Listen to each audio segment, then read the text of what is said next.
Yeah. What is the meaning of Tinai? The word Tinai actually means ecological zones, all right, or rather eco zones. And we have 5 Tinais in the Sangam text. The Sangam text talk of 5 ecological zones, which have a distinct population, a distinct god, and a distinct way of living or livelihood. The first Tinai, which you will see in the PowerPoint that accompanies this lecture, the first Tinai is called Mullai. All right. The word Mullai means pastures, pastures or pastoral tracts. Now, it was the population in this pastoral tract were the warriors, all right, that is those who fought, and their god was called Mayon. Mayon means the black one. The second Tenai is, of course, Kurinchi, and Kurinchi means a hilly region, which the population here were that of hunters who practiced shifting agriculture and or shifting cultivation, and their god, they worshipped uh, a god whose name was, of course, Murugan, something which we are this name we are very familiar with. The third Tinai, or the third ecological zone, was Marudam. All right. And Marudam means the wetland. That is the land where you have the river valleys. It's a very fertile area. And the god of Marudam was Vendan, and the occupation of the people naturally would be agriculturists or peasants. The fourth Tinai was Nadal, and Nadal means the sea area, and the livelihood of the people here would be fishing. So they were fishermen, and the god was, of course, Varun or Varunan. Last Tinai, the fifth Tinai, was Palai. Palai means dry zone, arid zone, and here it was inhabited by hunting gathering tribes who were known to be plunderers, who had acquired a reputation of robbers, and their god was actually a goddess, a very fierce goddess called Kotravai. She was supposed to be the goddess of the battlefield, and after winning a battle, the heroes would go and offer prayer to her. All right. Now, of all the 5 Tinais that I have just now spoken about, Murugan, that is, of the Kurinchi zone, Murugan means the red one, and Mayon, that is of the Mullai zone, Mayon means the black one. They have maximum textual references, and they influenced the heroic ideology during this period. Now, Murugan, literally means one who symbolizes beauty, and Murugan was worshipped in threshing grounds, in forests, marketplaces, trees, battlegrounds, so on. Similarly, Mayon, was worshipped in pastures, in pastoral tracts, which had short bushes, grasslands. All right. Now we find that, interestingly, it is actually Mayon, which starts getting associated with Krishna cult or Vaishnavism, which was actually coming in this period from northern India. So there is a movement, there is a migration which is constantly taking place, exchange of ideas which is taking place, which we cannot deny. Politically, we may not be forming one single geographical entity, but people were constantly moving around and their ideas were influencing each other. So Mayon gradually started getting associated with Krishna and river Yamuna. All right. And Mayon became the royal symbol of 2 ruling chieftains in this period. The Pandyas of Madurai, who were there. This is the Sangam Pandyas, and of course, the royal house in Kanchipuram. All right. Now, so we find that significantly, Mayon was not associated with the Cholas of Urayur, as well as the Cheras of Vanchi. So currently in the Sangam period, there were four royal houses. One was, of course, the Pallavas, which later on became Pallavas, actually Tondaiman, sorry, of Kanchi. Then you have, the Cheras of Vanchi, Cholas of Urayur, and of course, you have Pandyas, of Pandya Nadu or of Madurai. Now, Mayon became the royal symbol of the Pandyas as well as of the, of the Tondaiman chiefs during this period, not of the Cholas and the Cheras. All right. Now, Mayon, the Sangam texts referred to sophisticated places of worship for Mayon, very well structured, places which were the beginnings of the temple, which were the prototypes of the temple. So both Murugan and Mayon were associated with specific forms of worship. And what were these specific forms of worship? They were emotionally charged ritual dances, ritual singing in which men and women participated. All right. So the conception of the divine, in this period was related to ecology, it was related to the livelihood of the people, and it was related to the idea of a god in a particular way. The form of worship was highly Tamil in nature.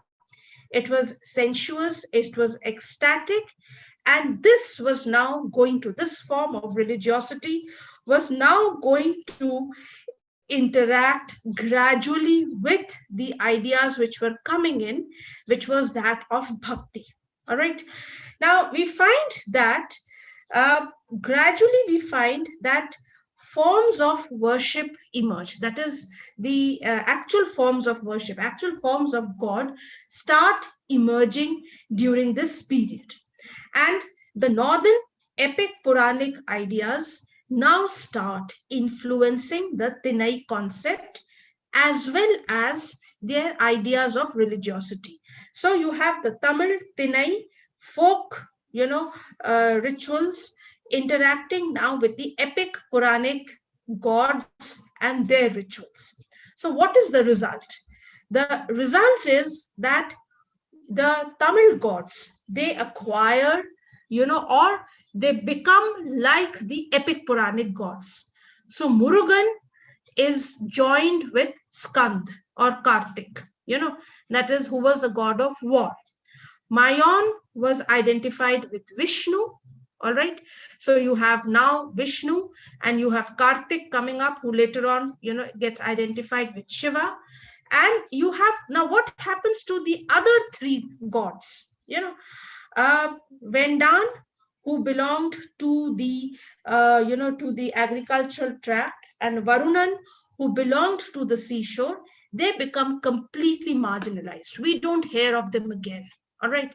And what happens to Kotravai, the goddess of the dry areas? She gets fused with Shiva and becomes Durga, the consort of Shiva already. So now we have the Tamil form of, Durga, we have the Tamil form of Vishnu, we have the Tamil form of Kartik. All right. So Murugan is the Tamil form of Kartik, Mayon is the Tamil form of Vishnu, and of course, Kotravai is the Tamil form of Shiva. Tamil form of Durga.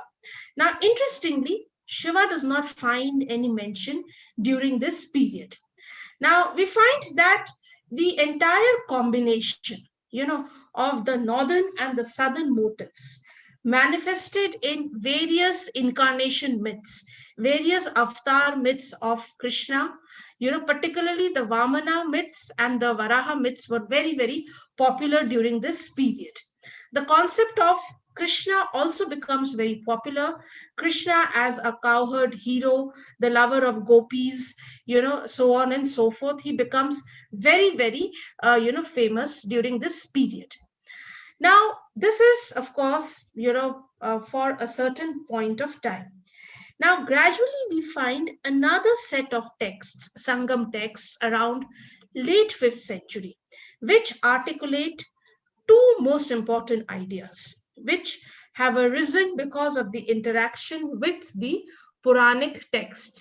One idea is that of personal devotion, that is bhakti, and here bhakti is to Murugan and Mayon. And the second form is, of course, pilgrimage. That is going from place to place, visiting the place where the god resides. So, some kind of a sacred geography through the pilgrimage network. Now, the language of these texts was obviously not Sanskrit, it was Tamil. All right. So, we find that in the Tamil, you already have an idea of bhakti emerging, you have an idea of pilgrimage emerging, you have an idea of a personal god emerging. It is slowly and slowly coming up, and this itself will, and of course you have the beginnings of the temple, and this itself will join with the temple, god, and as well as the Puranic paradigms during this period. Now, we find that the concept of sacred geography becomes very important because it is explained that both Murugan and Mayon are residing in so many places. Hence, God resides in so many places because he wants to be accessible to everybody. So, you have the concept of the accessibility of God also emerging during this period. All right. You also have the beginnings of sectarianism coming up, where the superiority of Murugan is stated over other gods. But please remember that both Murugan and Mayon still were not completely fused with the epic Puranic gods, but the process had already begun. So, against this background of agrarian expansion, rise of royal houses of Cholas, Pandyas, Cheras, and Tondaimans, decline of warfare and plunder, rise of hierarchies. You also have religiosity, which is related to temple structures, new forms of temple structures, prototype of temple structures, ritualistic, ecstatic forms of worship, very very personalized gods emerging, who actually emerge from the Tinai concept of the Sangam period. And you have the interaction of the Tamil culture with the Sanskritic culture. So here we hence have the beginnings of the proper bhakti coming up during this period. So therefore, this new religiosity of the 5th and the 6th centuries adapted and integrated the Sanskritic culture into a new one, into a Tamil one.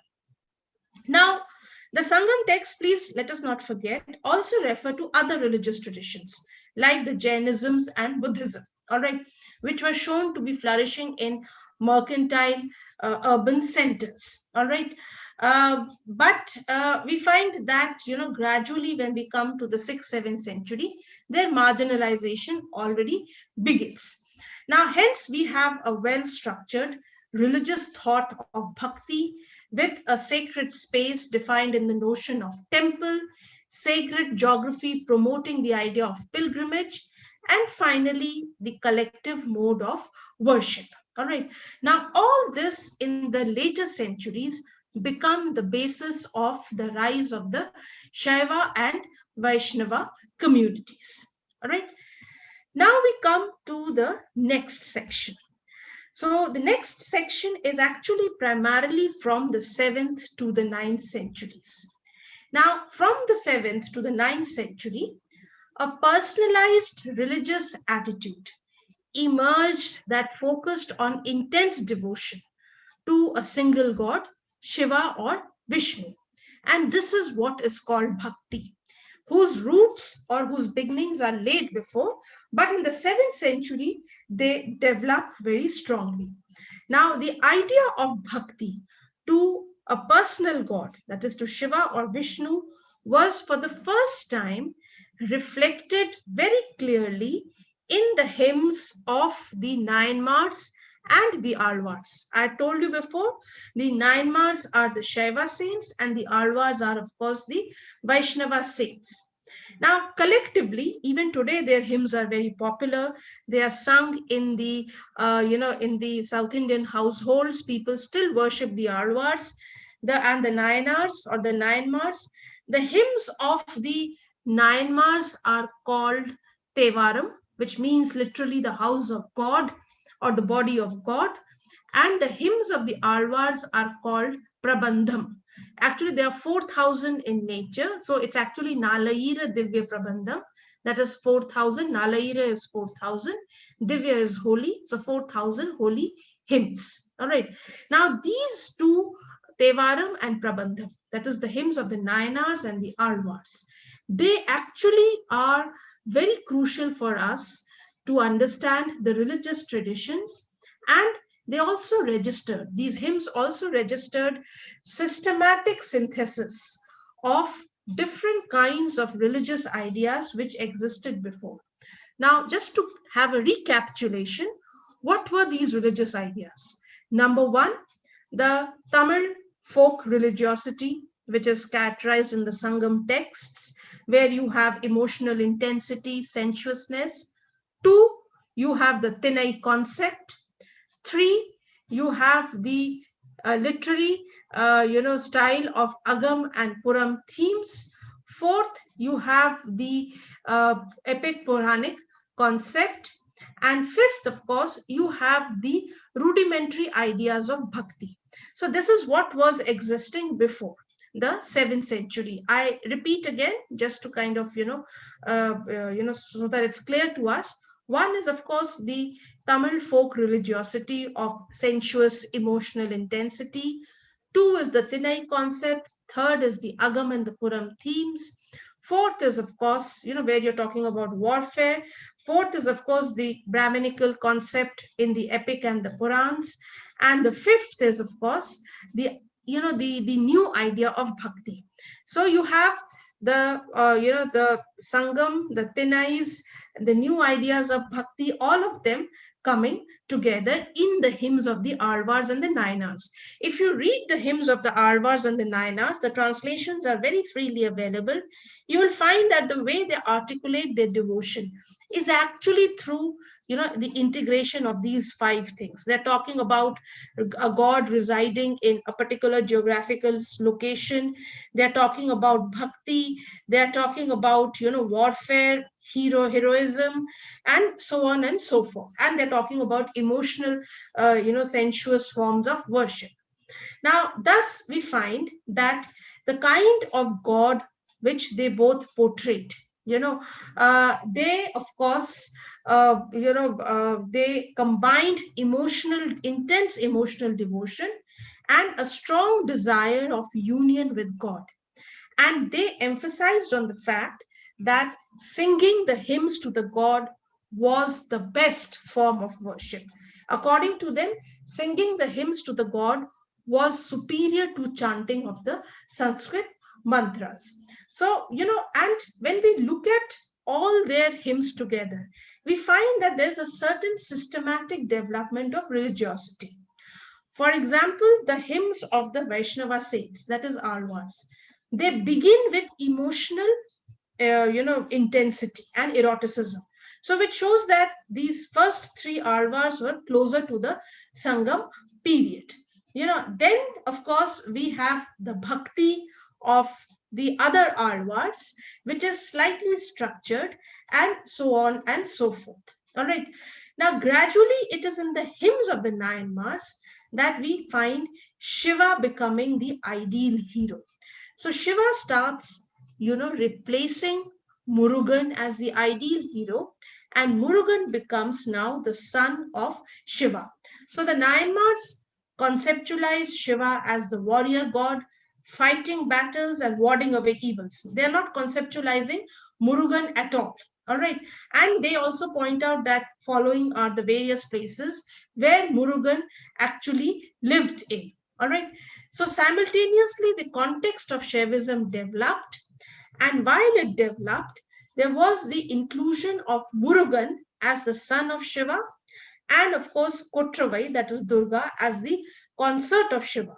And this imagery of father, wife, and son is a very, very popular imagery in South Indian temples. All right.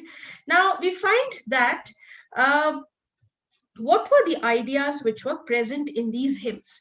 Now I'm going to take both the set of hymns together and point out certain common ideas in all of them, both of them.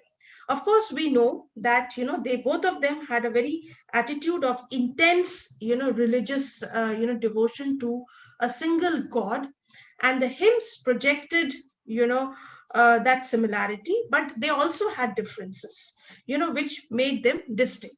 However, what is very important is that there is a strong sense of community, the strong sense of community in both the sets of hymns of the nine mars and alvars. All right, they were actually addressing a group of devotees. All right, and for them, worshipping, in a communitarian way was very important. Uh, Now, this idea of community is very crucial. That is, a Shaiva community and a Vaishnava community is supreme. Everything has to be sacrificed for the sake of the community. Now, how does it become very important? The image of a community was associated with the attitude of the nine mars and the alvars towards the caste hierarchy. All right. So, according to both the nine mars and the alvars, anyone can become the member of the Shaiva community, anyone can become the member of the Vaishnava community. Their caste status is not important. You see, the caste is, marginal. It is the community which is over the caste. So a Brahmin Shaiva will serve a non-Brahmin or a Shudra Shaiva because they are a part of a Shaiva community. So community becomes supreme in this period. All right. Now, the hymns of these two sets of saints, they reflected hostility towards the ritual dominance of the Vedic Brahmins. The Vedic Brahmins are called the Chaturvedans. All right. So you see, till now in the temples which had come up by now, it is the Vedic Brahmins, their forms of worship, which was dominant. How was it dominant? The Vedic Brahmins were the ones who were the main priests. They controlled the rituals, that is, how to worship, whom to allow to worship, and they were the ones who had access to the divinity, exclusive access to the divinity. That is, they could enter the temple and worship the god, because they were Vedic Brahmins. They had exclusive access to the god. Now, in the case of the Alvars, they were very much against this kind of a religious attitude. They were very much against the kind of, this kind of a dominance, or exclusive access to divine grace. They talked about the fact that if you are a member of a Shaiva or a Vaishnava community, whether you are a Brahmin or a Shudra, doesn't matter. You are a member of the community, and irrespective of your caste status, you have access to God. So this is a very significant concept because they're talking about equal access, whereby the caste and the economic status was reduced to a secondary position. I'll just, recite to you, a small, just 3 lines of a particular Shaiva Nayanmar whose name was Appar. And Appar, says as follows: O rogues who quote the law books. Law books are, of course, the Dharmashastric books. Of what use are your Gotra and Kula? Just bow to Marperu's Lord as your sole refuge. Now, how do we justify this kind of a radical attitude, radical in those times, of the Alvars and the Nine Mars? One factor which makes us understand this kind of an attitude is the social background of the Alvars and the Nine Mars themselves. The non-Brahminical background of the hymnists, it's generated a certain kind of a dissent against the notion of authority in Varnashram Dharma. For example, some of the Alvars, they were Velalas or Shudras. Some of them were low caste singers. Some of them were chieftains. Some of them were Kshatriyas. In fact, some of them were hunters, or even, they also belonged outside the caste system or outcasts who were considered to be untouchables. All right. Now, we find that, there is this anger naturally against the domination of the Vedic Brahmins over worship. Now, there was another non-Brahmin, or not, let me not use the word non-Brahmin, but there is another class, another caste amongst the Alvars and the Nayanmars, who are Brahmins, no doubt. It's not that there were no Brahmins amongst the Nayanmars and the Alvars. Apart from the fact that they belonged to a large number of these marginalized Shudra castes, they were also Alvars and Nayanars who were Brahmins. But, they're a different kind of a Brahmin, because there is a hierarchy amongst the Brahmins themselves. These people were actually the cultic priests, the Sangam priests or priests of the various cults which existed, and later on there was a conversion of the local cults into the Shaiva and the Vaishnava faith, which was accompanied by the assimilation and acculturation of these cultic priests. So naturally, these cultic priests, though they are absorbed into the Brahmana community, they are assigned a Brahmana Varna, they are considered to be inferior. All right. They are considered to be inferior. They are called the Adi Shaivas. All right. And their social status is lower than that of the Chaturvedans or the Vedic Brahmins, the Brahmins who perform the fire sacrifice. So we find that a large number of Nayanmars and Alvars also belonged to these Adi Shaiva groups, or to Brahmins who were inferior within the Brahmin, who were considered to be inferior rather within the Brahmin hierarchy. All right. So basically, the Alvars and the Nayanmars belonged to, disenfranchised groups who were not a part of the Vedic, Brahminical community. Now, when I talk about this kind of a caste, now it is this which lingers on in history for all of us. We always look back to history for inspiration, for glory, for a certain kind of an identity. Now, that is the area of popular history, history amongst the people. But when we start studying history in universities, we have to also examine these concepts historically a little dispassionately.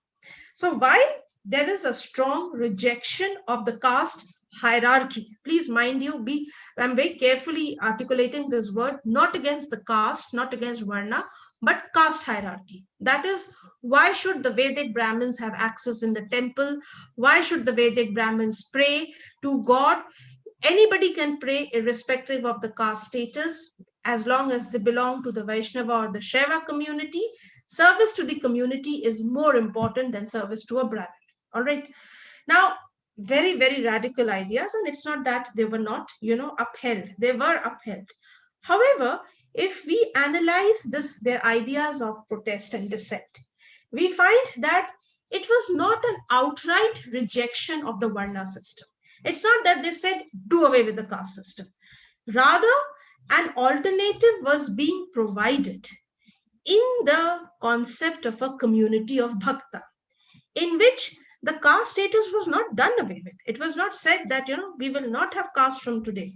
Rather, in this concept of the community of bhaktas, caste status was marginalized and said, this is of no importance or lesser importance. It is the status of a devotee, which is very important. So caste status was marginalized in favor of the status of a devotee. The hymns of the Nayanmars and the Alvars, of course, strongly reiterated that devotion to Shiva and Vishnu was much more superior. to the Vedic recitations. And according to them, Chaturvedan was inferior to a low caste devotee of Shiva or Vishnu. So they would disregard the Chaturvedans, and they would worship a common Shudra, because they felt that these are the people who were actually the real devotees of God. And because caste status is not important, so they also have access to God.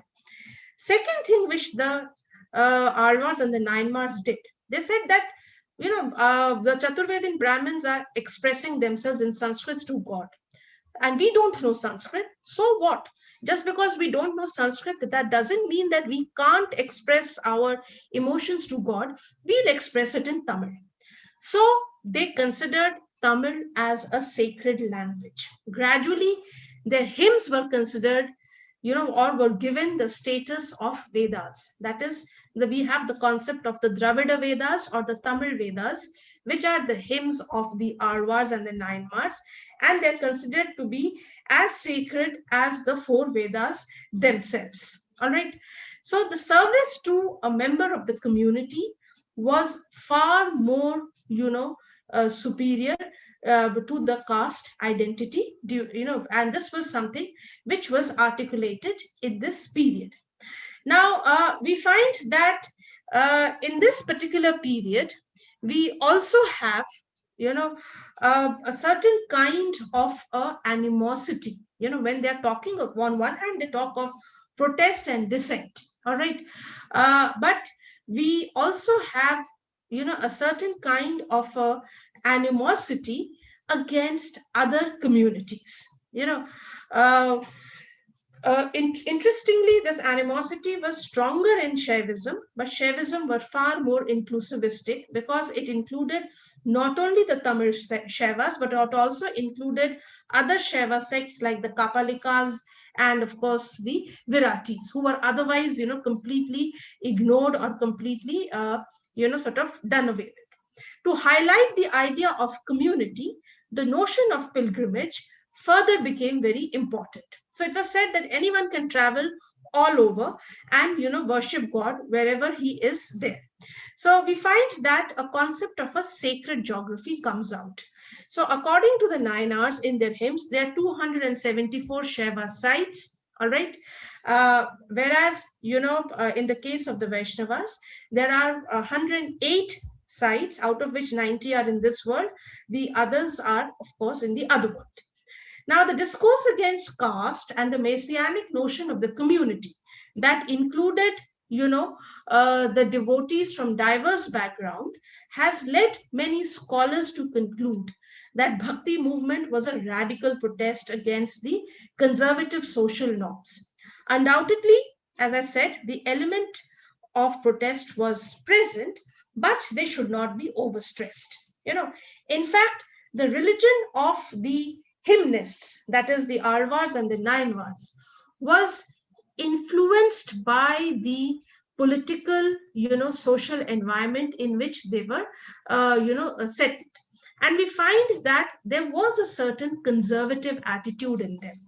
And it is this, along with their radicalism, also called radicalism, that later on, from the 9th to the 13th, 12th century, they become the idea of domination. They become the dominant ideology when the ruling houses use, the hymns of the Nainmars and the Alvars for their legitimacy.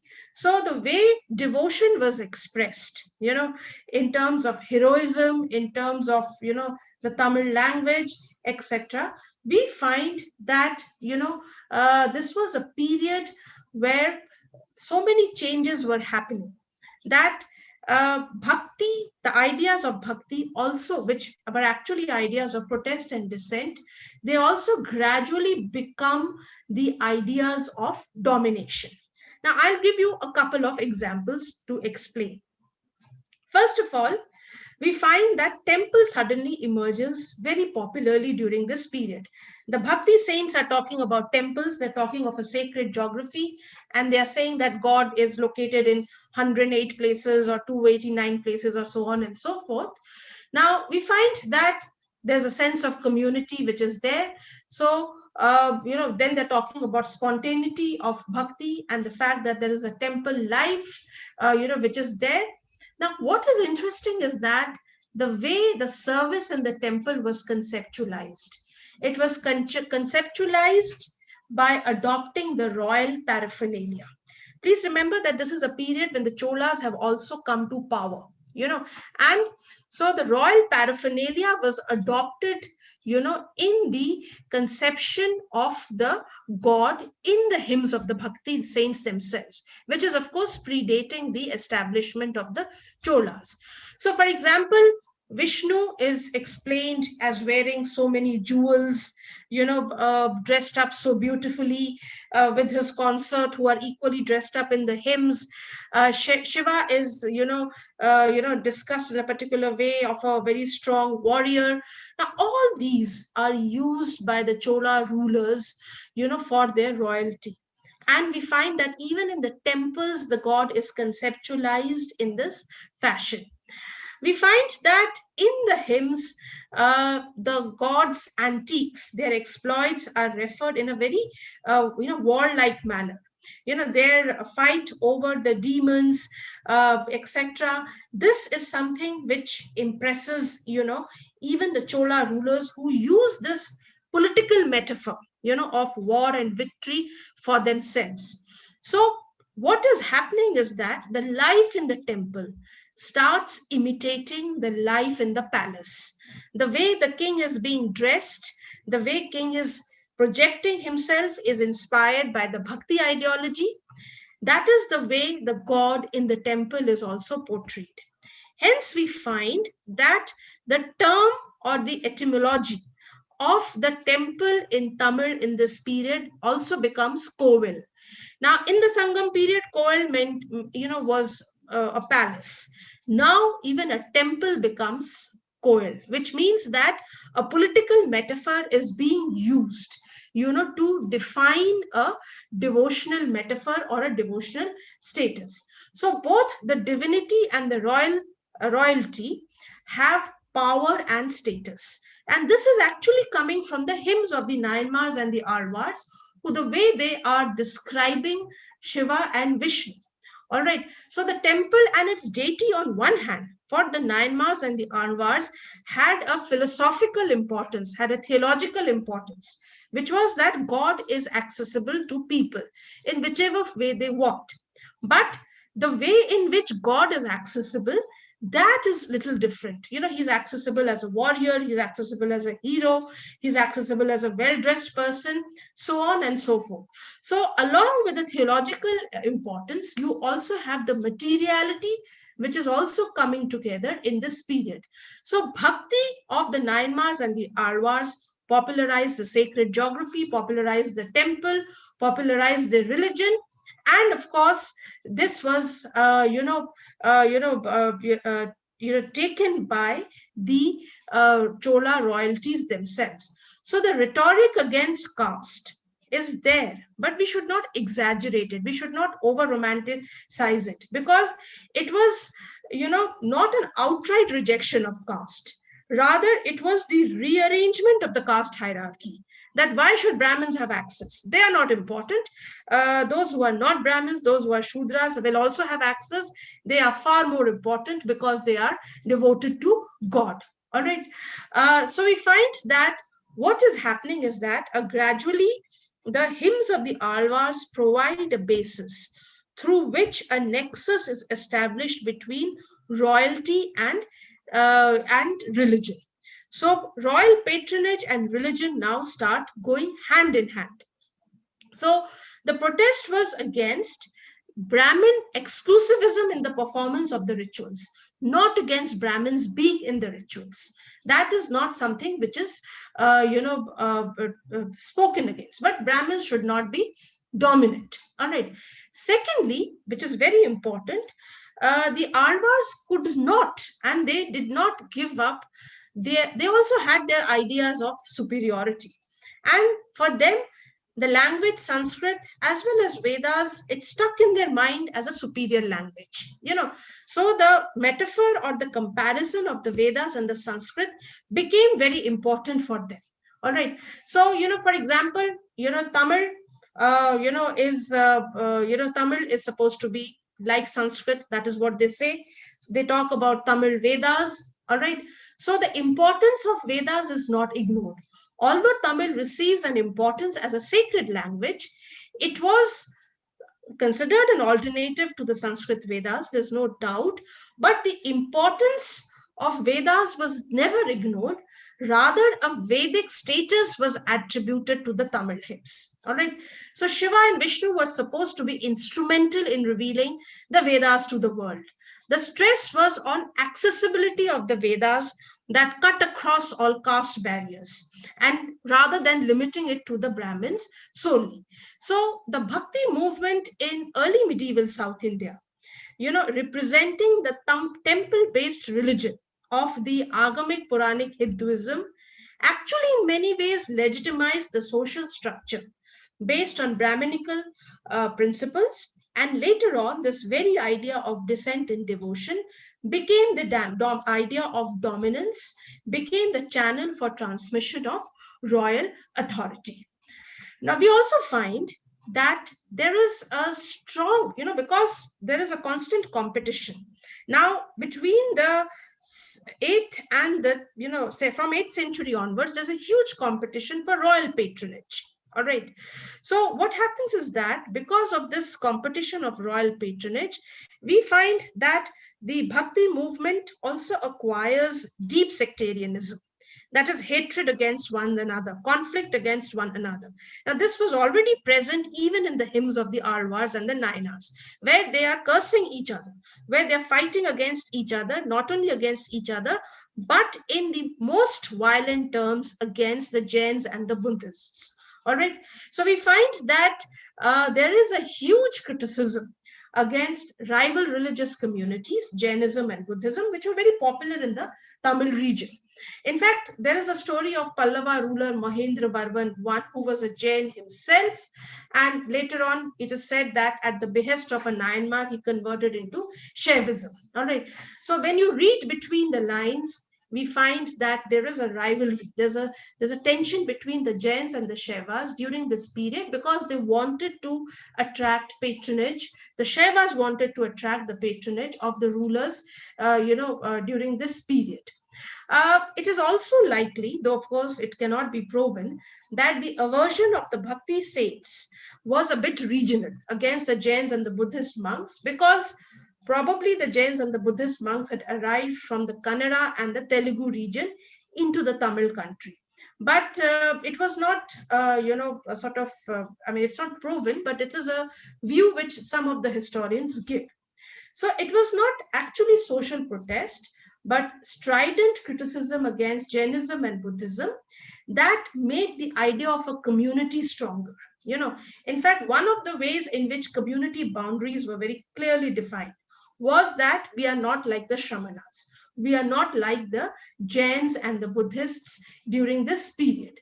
So we find that the devotion that we are talking about, that devotion itself, though had elements of very strong protest in their period, also had elements of political dominance as well as social dominance, and of course, later on, conservatism. So when we come to the latter period, we find that the same ideas of protest and dominance also produce slightly conservative Sanskrit-oriented religious communities, Vaishnava community of Sri Vaishnavism, and in many ways, some of the Shaiva communities also. All right. So I'll stop here.